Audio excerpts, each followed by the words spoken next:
के गर्नु गाई छि मेरो भाइलाई हेर्नु दुःख छ नि श्वास निलेको छैन अब फेरि यहाँ के पो भन्छ गाउँमा मेरो पिछ लिप्दैछ जेठा लिपेको है त तैँले श्वास ल्याउँछु भन्छ कसैले पत्याएन अरे आफै बिपेछ नेनेटी छ है बुहारी बन्ने गई हाम्रो काले भाइसँग सम्पर्क गर एउटा केटी हो के भन्नु बुहारी हो मेरो केटो भाइले घर मात्रै लिप्दैन हेर्नु साथीहरू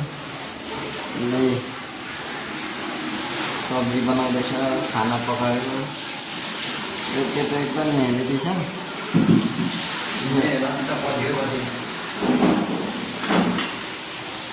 केटीहरूले चाहिँ सम्पर्क गर्नु